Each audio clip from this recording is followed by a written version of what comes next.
All right. Well, I appreciate you all being here. And if you're here in this room, it's because you understand the value of building a network. Your network is your net worth. It is the people that you know can make your life so much easier in helping you connect with resources, teaching you skills that they may know. And so we're going to go through some impactful tips and tricks that you can use to expand your network and do it efficiently. So here's a great quote by Mr. Simon Sinek, who's really a thought leader in the world of leadership. The true value of networking doesn't come from how many people we can meet, but rather how many people we can introduce to others. So if you think of a page of just dots on just dots on the page, if those are all the people in Salem, the people that are going to be best at networking are the people that can help others connect dots, and they're the people that can help people get access to resources, help introduce people that might be able to help them when they have questions. But really, if we're going to be at our best within the world of networking, we're going to be that person that can help out other people. And the more people we know, the more we understand people and what their strengths are, the more impactful we can be within our community when it comes time to connect those dots when people have specific needs. So here are 6 tactics that we will look through today. So first, social media. Some people hate just even seeing that on here, I know, so I apologize for that, but it does work. We'll give you some easy tips and tricks there. The next, throw a party. Be the person that throws the party, have a plan, become a regular, volunteer, and then join a board of directors. And then the last one we're going to look at is have a follow-up system. But I like to start every single session I do with moments of gratitude. So in the chat, put something that you are grateful for right now. What's something in your life that you just are very appreciative is part of your life? Put it in the chat, or if someone wants to come off mute and share, we'd love to have that as well.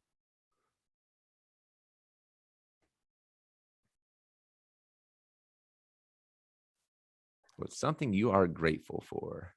Fantastic support system. Go for it. I didn't mean to cut you off. I'm grateful for the sun out today. It's super nice. Cold, 100%. But nice. It's cold, like that crisp air hits you, that beautiful Oregon air that we are blessed with. Yeah, definitely. You feel it when you walk outside, but that sunshine is glorious. Absolutely. Thanks for sharing, Rian. Hey, John, do you want to talk more about your support system? I'd love to maybe hear a little bit more there. Sure. I think, just having a wife and kids that support me with, whether I'm having a good day or a bad day, that it doesn't matter to them. They're going to always be there, friends and family, lots of support. I mean, the people that you can know that can trust and can trust to deal and help you kind of grind through some of the hard things in life, where you're not having to do it on your own or feeling like you're all alone in something, makes a world of difference. So I love that. No, thank you so much for sharing. And you're right. I see a couple other people commenting on that as well. Just, having family that's there for us. I see from Naomi, Katie, same thing, and a thriving business. So it's a big deal. And I think it's important that we take time to really reflect on what are those things that we can be grateful for. It's easy to get caught in that trap where we're always focused on wanting more. The dissatisfaction can be healthy to some capacity, but taking moments of gratitude. And then the group, thankful for this opportunity to learn. Oh, I appreciate that. Thankful for this. That's awesome. Thank you so much. All right, so let's get started with social media. It works. You just might be using it a little bit wrong. So let's look at a few tactics. So here's some things that we can do to really expand our network on social media. What I think the approach people generally take on social media is you post something, whether it's Instagram or TikTok or LinkedIn or Facebook, whatever it might be, you post and then you kind of wait to see who responds, right? We're kind of like, hopefully people engage. It can lead to being frustrated because people aren't engaging. But really what we want to be doing, if we're using the social media most effectively, use it as a tool to build others up. So if you have a great experience, you see somebody doing something great in the community, talk about other people. Be that person that when somebody looks at your page, like they see how supportive you are. And sometimes it'll be financial support, right? If you're doing business with people in the community, but sometimes it won't be. Sometimes it can just be recognizing the strength and the value of the people around us in our lives. There's a saying that a fish is the last one to know that it's in water. And the same thing's true with our strengths. Sometimes things come so naturally to us. Like if we're a great listener, if we're, a very empathetic person, we're somebody that challenges people to work better, or we're organized. Like sometimes these things come so naturally to us, we don't even recognize them as special. So what that means is we need to do our best to recognize the strengths in the people around them. So they understand like this is not something that everybody's good at. This is an ability that you are uniquely gifted with. I think Naomi, like her positivity and her optimism, like she might feel like there's nothing special about that. But like when I see that, like sometimes I need that in my life, that having that optimism. Or Rian, just like super compassionate person that just cares about the people around him. He might be in places where he doesn't feel like that special, but that is such an incredible quality. And, it's important for me to be intentional in pulling that out. So when we're thinking of social media, one thing we can be doing is publicly recognizing the people around us by saying something nice and just tagging them in a comment. Another option that works extremely well that is underutilized is just taking time to comment on other people's posts, share other people's information. If somebody has an event coming up, even if you can't make it, just like sharing it with your audience, right? And we don't want to be spammy. We want to make sure that it is content that makes sense for our audience. But the other side of it, just leaving a comment, it helps the algorithm. It helps boost, their post so that they can get more eyes on it. But it also positions you as a supportive person where you're going out of your way to actually be part of the conversation of what somebody else is doing, as opposed to only posting things that are self-serving and about your individual business. Another great benefit of this is if you're building conversations with people online, it's a lot easier to have that first conversation when you see them at Greeters or you see them at Isaac's when you're getting coffee, because you've already kind of created this dialogue on social media, whether it's Instagram or Facebook or whatever it might be. And I think sometimes starting first in the public realm of leaving comments and starting conversation there, asking thoughtful questions, leaving thoughtful comments. But then after you've had some dialogue there, then maybe you move it to the DMs, right? And you're just recognizing somebody like, hey, I see that you're really working hard on your business right now. Like it's not easy, but I know you got this. And just like leaving just kind things, right? Building people up, being there to support people, and even just opening the opportunity to connect at a deeper level. If you ever have questions or want to comment or want to just talk through an idea, here are some things that I've done a pretty good job with in my past. And if I can help you in any way, just let me know. But just starting off with the DMs, I think is starting off with the comments, but then sending DMs that aren't selling, but are just like getting a conversation started. Really, when social media is used at its best, we're building friendships, right? We're building connections. We're letting people know what our value is and letting people know we recognize their value. I'd love to hear from this group. Anything you'd add that you've seen effective as a tactic on social media, either building up one of these three or something else that you've seen work effectively? Put in the chat or come off mute is fine. No, I think I've seen so far just in the couple months that I've been open that it's a great way to just start a conversation with people. And just, hopping in saying, hey, this is who I am. I'd love to get together with you. Like it just kind of helps break that ice, and then opens up the doors. And I've had some really great success of people wanting to get together, and then business coming out of that, just from taking a little bit of initiative just to send a direct message or commenting on somebody's post. It works really well. And I think that example, something I love that I've seen from you, John, is you kind of have this collaboration that's happening with the Capitals, right? The new basketball team in town, where because you're posting content about their games and your affiliation with the team, they're sharing that content, right? So you kind of see this collaboration happening and it's helping both sides. So another great thing I'm seeing from you. So I appreciate that comment. I think consistency too is important when you are sharing about the businesses and also kind of recognizing who your audience is. So we're fortunate we're here in Salem. So focusing on local business, local people, but keeping that messaging consistent and keeping it up. And you can infuse that with your own, personality. So it can be like your own content mixed in, infused with, being a champion and raising up others, whether it's an individual or it is a business, but being consistent about that messaging is also important. Great point there, Naomi. Yeah, being consistent with who you are, maybe taking time to just like define some of your core values and making sure when I'm on social media, are these values reflected? That's a great ad, Naomi. And then Reen had a question here, which I do want to touch on. So does this look differently with your personal social media account versus a business account?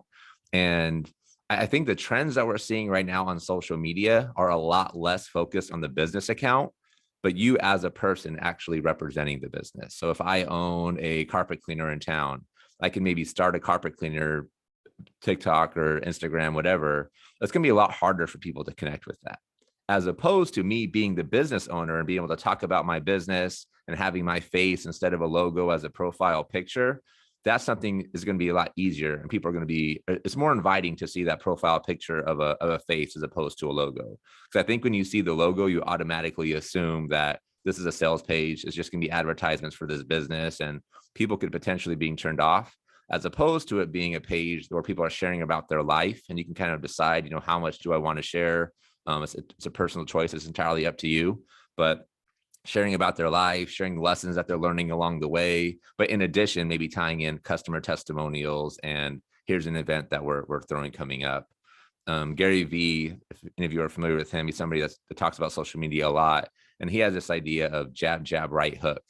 And so like the jabs are like providing value, like building relationships, sending personalized direct messages. You want to do a lot of that. And then every now and then you come in with this sales post. So something that's like, hey, here's an event I'm doing. Here's my business and who I'm a good fit for. That should be a pretty small sliver of what you're actually posting. Most of it should actually be developing relationships, posting on other people's, commenting on other people's posts rather, and trying to build relationships in the DM. So I don't know if that answers your question or not, Rian, but I really feel like it does. Okay, cool. Yeah, I think the personal social media account is really where it's at, but then being a representative of your business. Any other thoughts or questions on this one? I do have a short activity we're gonna do.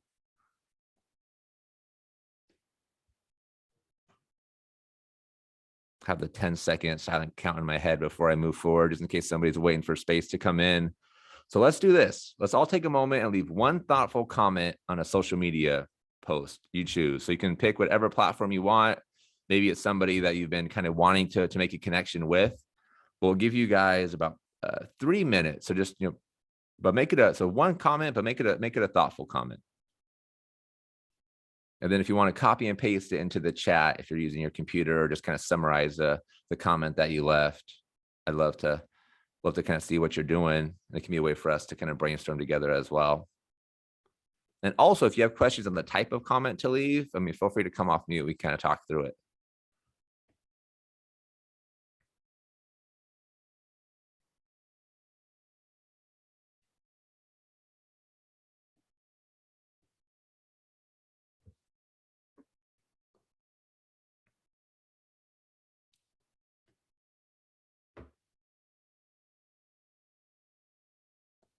If you want to put like a GTG in the chat when you're done, that'd be helpful also.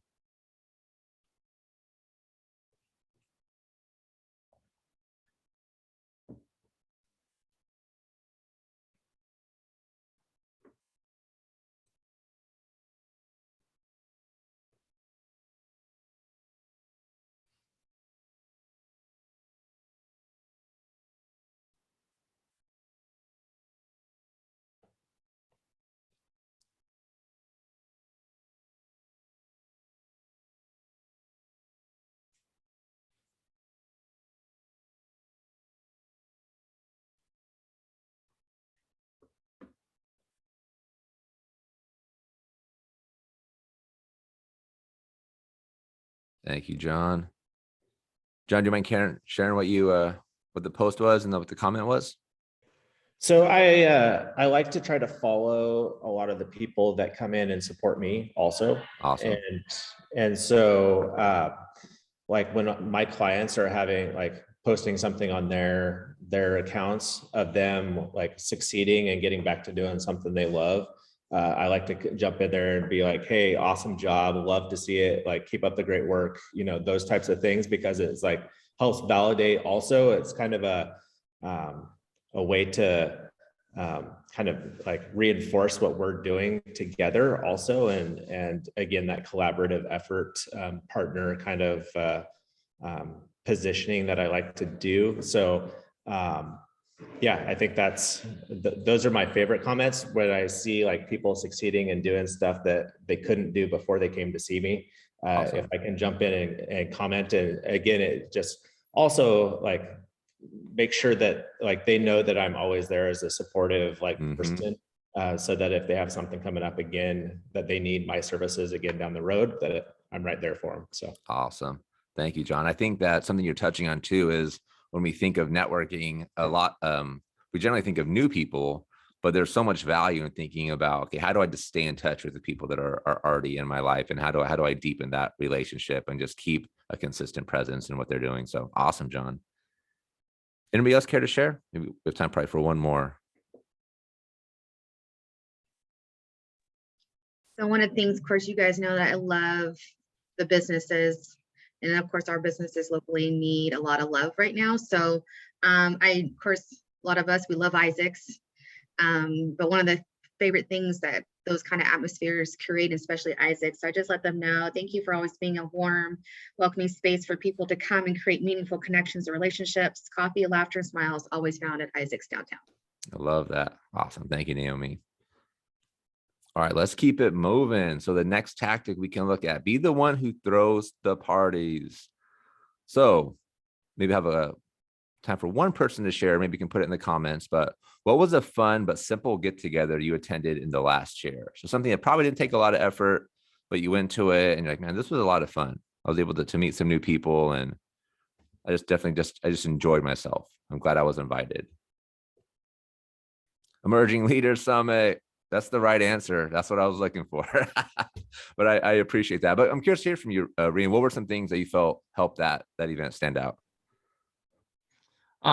Well, for me, I mean, even with this event, like I just love personally and for work to just connect with people. So going to an event like that, I want to just continue to try and stay in touch with emerging leaders in Salem. I really believe in the potential of emerging leaders for the future of our city, but then also just to stay in touch with people. I got to meet some new people, and like you were talking about, maintaining relationships with some people that I haven't seen for a long time. Yeah, because of COVID. So just connecting with people, and then you all providing a great environment for us to be able to do that. awesome. Thank you. I appreciate that, Rian. And so a couple of things I want to pull from that answer is, it doesn't have to be an elaborate event. You don't have to have it at Willamette Valley Vineyards. We're very fortunate to be able to make that happen. But a lot of the value is like, how do I just bring people together in a room? And if we can get people together with some sort of a common purpose, generally some great things can happen, and people understand the value of showing up. So here are some just really easy things that you can do. I mean, my advice is don't overcomplicate it. Like, keep it simple in everything you do in life. But make sure there's a reason. So it might just be as simple as, hey, I'm going to get a bottle of whiskey, a bottle of vodka, some mixers, and some snacks, and let 10 people know, like, hey, I'm doing this thing at my house. Drinks and food are included. I'd love for you to come. Feel free to bring a guest. And so there's that element for them having the comfortability of showing up with somebody that they know, but there's also a reason for them to show up, right? They don't need to go like run up a bar tab. They can come, not pay any money, enjoy great company. And now you're the person that meets everybody because you're the one that's connected, right? And it doesn't have to be alcohol, right? People do like to drink, so I like to throw that out there. Maybe it's coffee and donuts. Like, hey, I'm getting coffee and some snacks. We're going to meet at this place. We're going to be talking about this thing.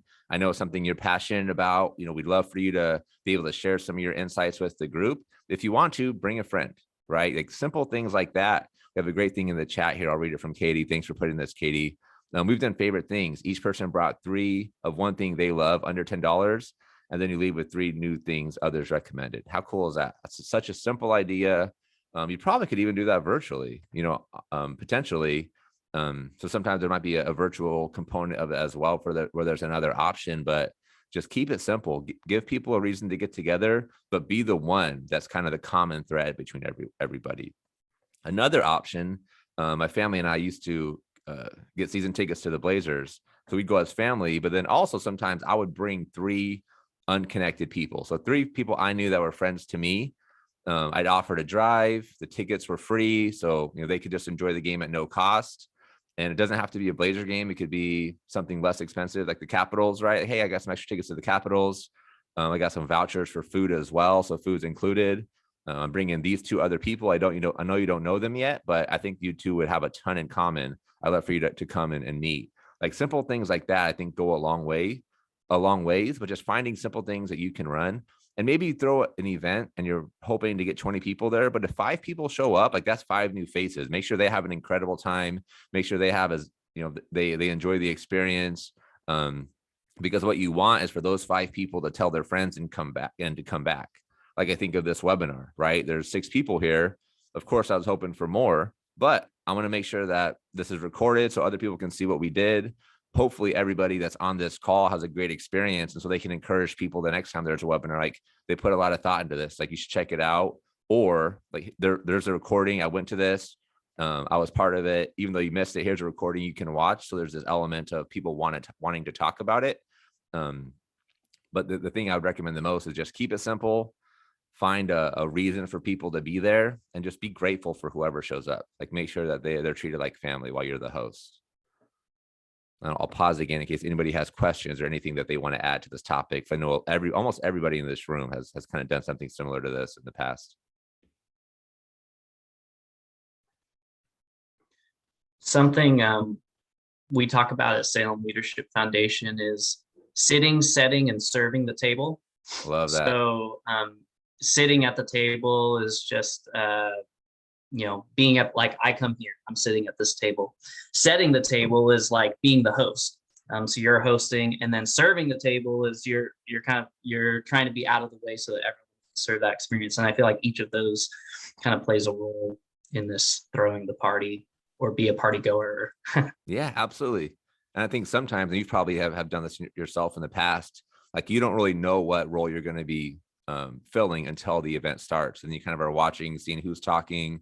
Are people good on their own? And you can kind of, find ways to contribute. But sometimes you might not even know exactly what the role is going to be until the event's happening. But I love that alliteration. I have a lisp, so I would try to find something that doesn't have the S's in it. But that's perfect. I'll pause again in case anybody else wanted to jump in.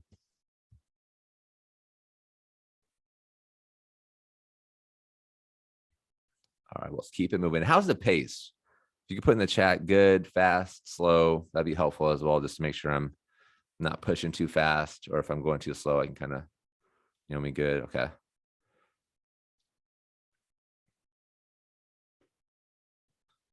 All right, pace is fine. Awesome. Oh, good call on the intros. Yeah, let's try to create space for that as well. Definitely will. Thanks for that call out, Rian. Especially since it's such a pretty intimate group. All right, so this one right here, have a plan. So first, failing to plan is planning to fail. So step 1, entry level, bring your business cards to the event if you want people to be able to make it easy for people to follow up. And I think business cards are an easy way to make a first impression.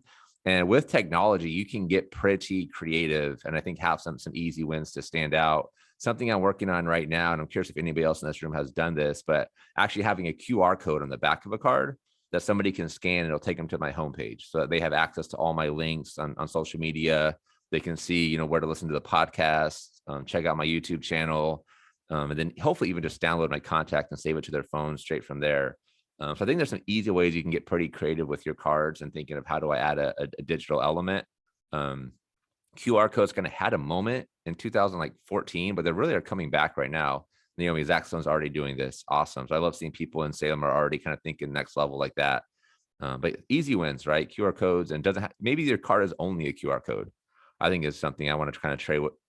I'm probably going to try kind of building off what Coinbase did. And you don't even have to hand the card at that point, right? You just let them scan it on their phone. You can put it back in your pocket if it's something that's a little bit more expensive than just a traditional card. But bring a card, whatever you have, bring it. Find a way for people to take it away so they have your information saved. The second one, be prepared for people to ask what you do. It's going to be a question that comes up, and have a 4 to 5 sentence answer ready to go. My name is Jacob Espinoza. I'm leadership program director at the Salem Chamber of Commerce. We're starting a brand new nonprofit focused on developing emerging leaders in the community. I'm looking at connecting with emerging leaders between the ages of 20 to 40 that really see themselves as future CEOs and directors. So people understand what I'm doing, who I'm looking at connecting with, because people don't know what you're trying to accomplish. It's really hard for them to offer to help you out or know what kind of role they can fill. And if people are at these networking events, a lot of times they have that lens on already. They're trying to think through, how do I add value? How do I help out at least the people that are doing it the best? And the third, have a back pocket question, just a question you can answer to avoid dead space. I have this book, which is 150 prompts. Try to put on the camera so you can see it. And it's made for podcasters, but it's a ton of questions that you can just kind of pull up, and maybe you bring one to a marketing event. So like, what's something that you learned that you'll never do again? And just having questions like this that can create conversation within, when you find yourself in groups of 4 to 5 people, and there is this kind of like awkward silence where people aren't quite sure where to go. And it's a way for you to create engagement and get people talking. What else does this group do? When you think of preparing for a networking event, what's something that you found a lot of value in?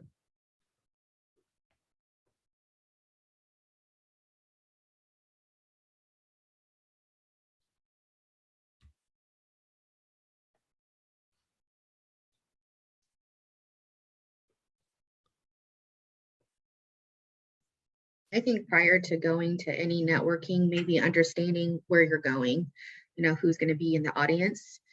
Obviously, if you're going to a greeters, you're getting a good mix of your business peers, entrepreneurs, business owners, things like that. If you're going to and I'm comparing it to a lot of chamber stuff, but if you're going to a women's group, just knowing where you're going and getting a sense of what your audience is going to be like might help you be prepared on how you approach the folks in the room. I love it. Thank you, Naomi. I think this actually might be a good transition to Rian's point of just finding ways to connect with the people and learning who's in this room right now. So let's do this. Let's take a moment, and I'd love for everybody to come off mute for a second, just introduce themselves and who they represent, and then maybe your favorite place to visit in Salem. We can kind of use that as the icebreaker question. And Naomi, are you okay starting? Yep. So Naomi Tillery, membership engagement specialist here at the Salem Chamber. I'm always going to go with Isaac's. It's probably my hangout of choice. If you want to know where I'm at, if I'm not at the office, I'm probably at Isaac's. Awesome. Thank you, Naomi. How about you, Rian? That's funny, Naomi, because my wife works at Isaac's room, so she's on staff there. So she usually works out of Icebox, not Isaac's. But I'm Rian Rasabala. I work at the Salem Leadership Foundation. We connect people of faith and people of goodwill to transform Salem. And I serve in the McKay area, so Northeast Salem, connecting with churches, schools, nonprofits, and businesses. Awesome. Thank you, Rian. And then not Tiffany. Hi, I'm Sarah. We're with Service Master Building Services. We're actually the Clackamas location, but we have a Salem office as well. And our gal down there, Carly, she's pretty awesome. I'm not really familiar with Salem, but I heard Trace Margaritas is pretty great. And we're just building services. So janitorial, floors, carpets, windows, pretty much anything you can think of, we'll figure out how to do it and take care of you guys. Awesome. I think your margarita day is fresh on your mind. I found out yesterday was margarita day too late to be able to enjoy it, but I need to mark it on my calendar for next year. And then Katie, I'm not sure if you're able to come off mute or not. Rich Duncan Construction. I also have my own business, Isogenics, focused on nutrition and health. And I also love CoinJam. Awesome. Thank you, Katie. I appreciate that. All right. We're going to skip this question. We kind of went through talked about it a little bit in the last one, but, and just for the sake of time, another tactic, find a place that we love and become a regular. So if you think of when I get coffee, be the person that makes friends at one coffee spot. Because if you're showing up to the same place often, you're probably running into a lot of the same people. You have an opportunity to make friends, to deepen the relationships, which is harder to do if you bounce around all the time, right? I'm not saying like only support one coffee shop, but maybe you have one that you go to more consistently, right? Maybe you have one place that you know the names of the baristas because you make an effort to get to know them while you're waiting in line. You know that if you go to Isaac's, you're probably going to, or Isaac's, you're going to see David there. You're probably going to see Conrad there, right? They frequent there pretty often, but you have a chance to get familiar, say hello. But this requires that you do a few things. So one is be aware of the energy you bring into the building. If you're having a rough morning, before you park your car and get out of it, like maybe just take that moment, take a deep breath, so you're aware of how you're presenting yourself when you come in. Because if you're stressed, your tone, your body language, it's all going to give off, that stress. And it's going to be tougher for people to have a conversation with you because you're not going to be coming across as open to a conversation, right? You want to be approachable. So being aware of that is definitely important, but also make it a priority to make friends, right? Just saying hi to people goes a long ways. Asking people about what they do, what they're working on, if they have any fun projects, whether it's somebody you're waiting in line with, whether it's the barista that's serving you, somebody that you've seen there 3 times this week. Like, hey, I see you come here a lot as well. I'd love to get to know you. Like simple things like that go a long ways. And there's a lot of power in just offering to buy somebody a cup of coffee. Like maybe you buy a stack of $5 gift cards. And while you're waiting in line, somebody's nice and has a conversation like, hey, here's a gift card as a way to say thank you. Right? You don't have to have a financial investment, but small things like that go a long ways. They really do, and making it a memorable experience. And the third thing, bring friends, right? If you have this place you visit all the time, now you know people, bring friends because you can introduce your friends to these people, which helps you reinforce this message that you're a connector, right? You're somebody that's in the community that knows people, that people interact with. And by bringing friends, you're showing value to the people in the restaurant because you're introducing them to new people that have value, but it's also the other way around as well, where your friends come and now you're introducing to the people that you've met at this coffee shop who are great at this certain skill, right? So you're helping the people around you increase their network. And just by visiting the same place and making it an opportunity to really focus on developing those meaningful relationships can be a huge step in the right direction.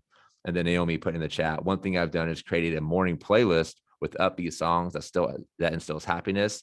They'll prepare my mood and mind before I hit the grind. I love that. We talked about preparation earlier, but just making that part of your daily routine, right? I'm going to put this playlist on. I know this is what I need to get going. So question for the group, we can use a chat here. So we talked about our favorite place to visit, but what's one thing you can do a little bit different to deepen relationships when you visit that place? Or to connect with new people? Like what's one thing that you could do that you think would add value to each visit? I think I can get better at just saying hi when I'm standing in line and just making it a priority to introduce myself to one person every time I'm at Isaac's. Kind of get the ball rolling, smile at people, Naomi. Yeah, even with our masks on, right? You can smile with your eyes and people can kind of see that energy.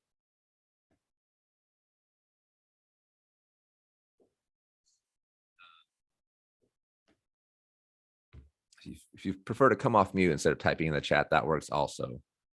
A lot of people don't spend much time east of I-5, which is my area. I try to be intentional to invite people to East Salem coffee shops. I love that. That's a great one because people at that coffee shop now see you as the person that's bringing new people to their restaurant. That's awesome. Yeah, I think we've actually met there once, right? Maravellas? Yeah. It was a while ago. It was years ago. Yeah. Oh yeah, Naomi. Maravillas is my favorite. It's they serve pan dulce, so like Mexican bread, but they also have a coffee shop. They're right by Walmart. That's where I go. There's Starbucks. There's a couple Starbucks, and there's the sit down Dutch Bros that you can actually walk into on Portland Road. But those are more chains, so I enjoy Maravillas. Awesome. And then Katie put in the chat, I give a compliment to the waitress or barista right away about their shirt, shoes, hair, smile. It always gets the conversation going easily. It's a great one. I mean, especially people in the food industry that are serving, they get a lot of people yelling at them, complaining about their drinks. So having somebody come in and just be nice and say something positive, it definitely can go a long way. So we need more of that in our world, more kindness, please. I know Katie makes that a priority. All right, nonprofit. This is a big one. Join a board, right? Start volunteering. get to know missions, find something you're passionate about, and join a board. There's a few different things here. So one, you get leadership experience, right? You get an opportunity to be in the seat where decisions are being made, understanding how people talk about their points, how people influence. But you also get to meet incredible people. Like if you go to any nonprofit and look at the board of directors, like there are people that are doing incredible things in this city that are also, finding ways to contribute. And a lot of them work on multiple boards at nonprofits, right? There's a lot of people that will serve on several boards in the community. And it's a way for you to gain access to their network by getting involved, helping them understand your value system. And I know this is kind of there's an interesting dynamic, because if you're working for a nonprofit, we don't want it to be self-serving, right? You should definitely find a nonprofit that you want to work for because you're passionate about the cause, because that's going to be, that's really the benefit, right? Is you're helping people out, you're working for a cause that you're passionate about, but there's this other like sidebar benefit where you meet incredible people by being part of it. You meet other people that are passionate about helping the community, and it's another way for you to become a connector. Does anybody in here currently serve on a board at a nonprofit? Naomi, do you want to talk through the experience a little bit? What's been some of the value there? Well, I mean, it was a nonprofit I once upon a time was executive director for. So, but the Alzheimer's Network, it's obviously just a passion project I've had for many years, and just getting to connect with within that realm is good. And when you get to that aging population, you'd be amazed when you're having conversations just how many people are being impacted by just the aging process, and whether they have been diagnosed with Alzheimer's specifically or another form of dementia. It's been a great thing, but just serving on that board is just, again, it's a personal passion for me. So Love it. Thank you, Naomi. And then Katie put in here that she's on the board for the Children's Heart Foundation of Oregon. It's awesome work, such an important cause.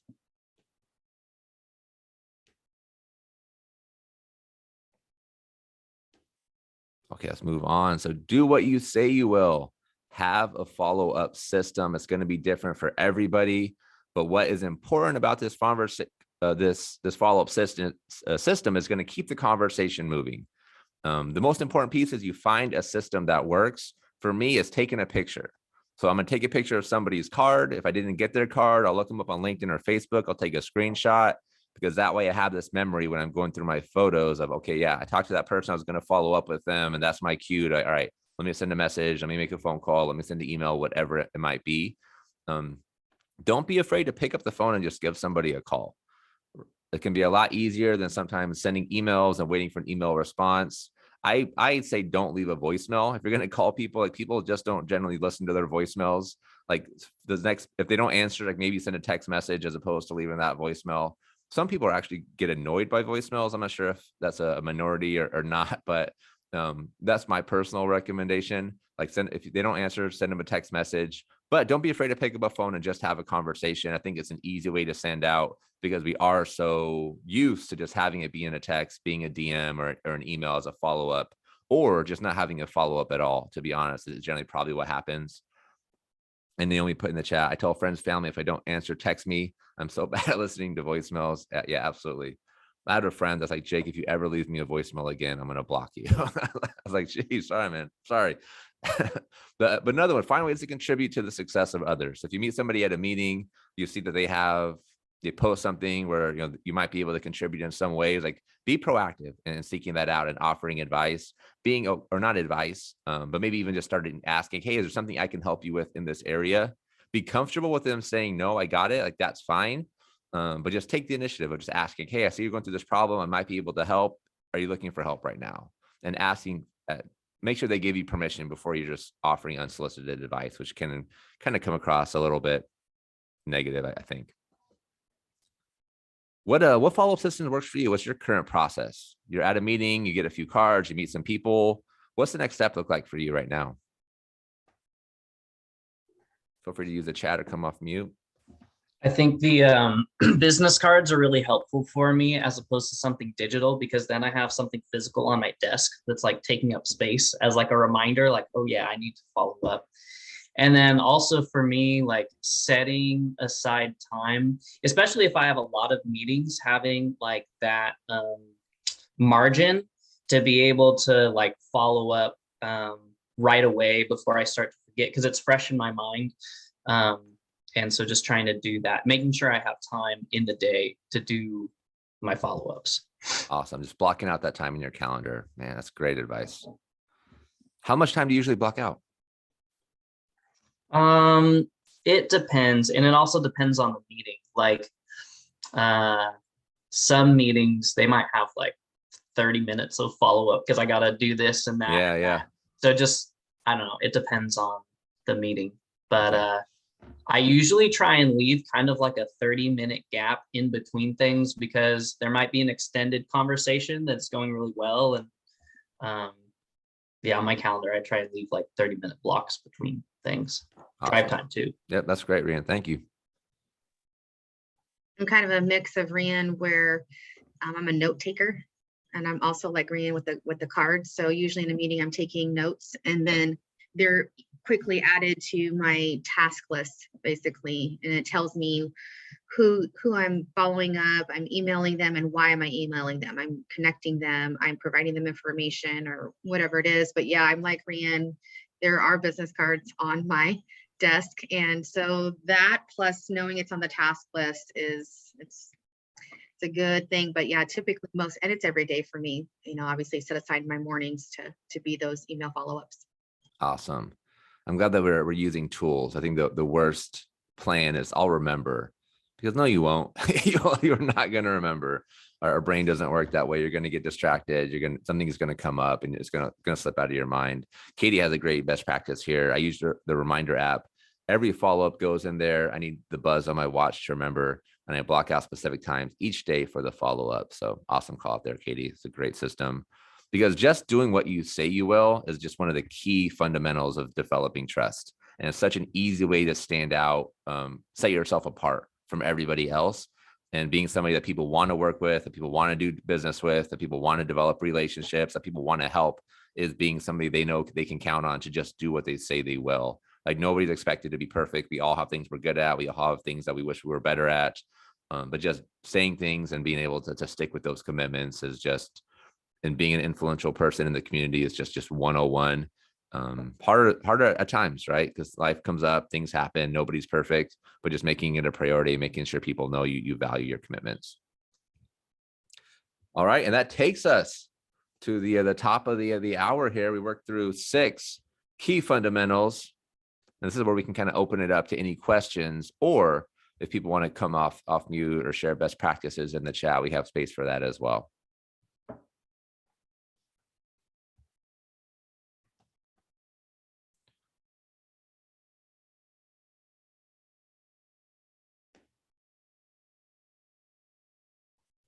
All right, well, let's do this, and let's have everybody put in the chat one thing that they're walking away with, one thing they're going to do a little bit differently. And for some of us, I'll challenge you. Like, don't think about, have I heard these things before, but really think about, like, how well am I doing at each of these areas? Is there one of these things I can turn it up a little bit? It's something I knew I should have been doing. It's not new information, but if I reflect on my own actions, this is something I can do a little bit better with. So use the chat. What's one thing you're walking away with, and what's one thing you'll do a little bit different?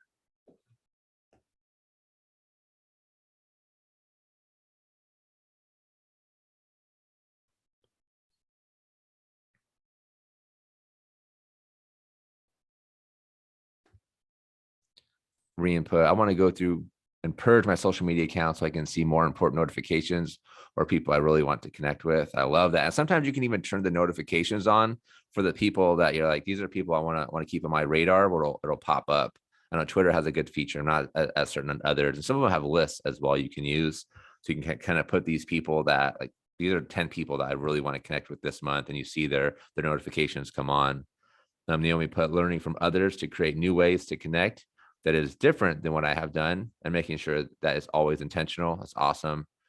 Katie put focus into my personal social media again. I think I'm missing value there. I agree. And you have a pretty good following on Instagram as well. It's like, sheesh, we've got an influencer hiding in the shadows. I had no idea. So you've done a great job building your brand there, Katie. And then Sarah put, I think it's Sarah, could have been your partner that typed, but we are going to work on having a better future plan and work on our follow-up skills. Love that. Katie, all right, awesome. Naomi, see, we got networking happening here. Naomi is about to follow Katie on IG. I'm gonna have to put Katie on my next people of Salem to follow social media or Instagram post. Awesome. Hey, well, thank you all so much for showing up. I know a lot of people will be watching this recording that weren't able to make it live, but it really does mean a lot, having people come into these events. If there is a specific skill, it can be like, I want to get better at Excel.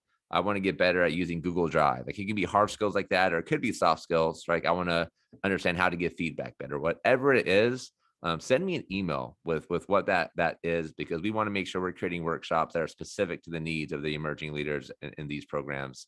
So send me an email, jacob@salemchamber.org, and we're going to look for the trends, the things that are most in need, and make those happen for this group. I appreciate you all. I'm going to end the meeting here, but thank you so much for coming, and I will shoot you out a link to the recorded version by the end of the week. So if you want to share it with friends, that's awesome as well.